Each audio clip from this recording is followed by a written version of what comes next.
বাংলাদেশ জাতীয়তাবাদী দল বিএনপির ভারপ্রাপ্ত চেয়ারম্যান তারেক রহমানের ৩১ দফার আলোকে সবার জন্য স্বাস্থ্য এবং বিনা চিকিৎসা একটিও মৃত্যু নয়।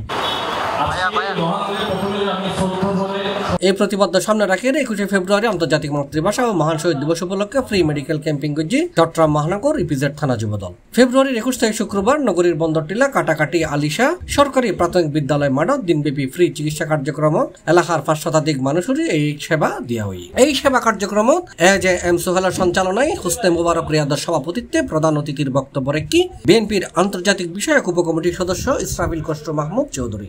এটা তো আজকের জন্য ক্যাম্পটা করা হয়েছে, বাট আমি আশা করি ভবিষ্যতে এরকম উদ্যোগ আরও অনেকেই নেবেন।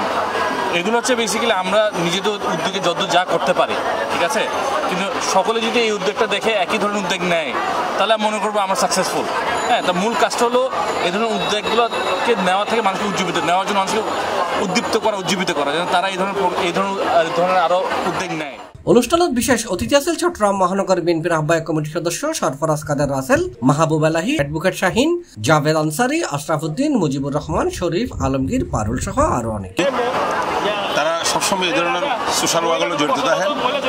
অতীতেও তারা বিভিন্ন জাতীয় দিবস এবং জাতিসংঘ যে সমস্ত দিবস ঘোষণা করে এই সমস্ত দিবস সমিতি তারা সবসময় সোশ্যাল ওয়ার্ক গ্রহণ করে। মাতৃভাষা দিবস উপলক্ষে ইপিজেড থানা যুব দলে যে শুভ উদ্যোগ লই ইয়ান লাই বলে আই বিএনপির পক্ষতন থানা ওয়ার্ড বিএনপির সেক্রেটারি হিসেবে আমি তারা ধন্যবাদ জানাই। এই চিকিৎসা মানুষের দোরগড়া জিয়াউর রহমান প্রথম ১৯ দফা কর্মসূচির বাস্তবায়নের মধ্যে আনেন যে কি গ্রামের চিকিৎসা, পল্লী চিকিৎসক যে সেবাগুলো দেওয়া হচ্ছে এই সেবাগুলো যাতে প্রতিনিয়ত হয় এবং বাংলাদেশের মানুষ যাতে সুফল খায় সেই জন্য আপনার চেষ্টা করে যাচ্ছে। বন্যা দুর্যোগ যা কিছু হইলে আর হাজিরা ছিলাম বিগত দিন ইতিহাস চাইলে আপনারা পাইবেন। এটা অপমর সাধারণ জনগণ গরিব দুঃখী যারা হয়তো টিয়ার অভাবে ডাক্তার হাল যাই না পারে এটা রাজি এটা আসছে ঘরে ঘরে আর এই চিকিৎসা সেবা অব্যাহত রাখুন। এই ফ্রি চিকিৎসা পাশাপাশি আর বিএনপির পক্ষতন আর এই মানুষেরা গরিব দুঃখী মানুষেরা চাউল বিতরণ করি। আমাদের সকলেরই উচিত, আমি মনে করি, জনগণের পাশে থাকা, সেটা যে কোনোভাবেই হোক।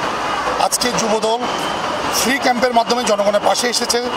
জনাব অ্যাডভোকেট শাহিন ভাই আরো উপস্থিত আছেন, ইপিজেড থানা বিএনপির সাবেক যুগ্ম সদস্য। C plus TV Chittagong.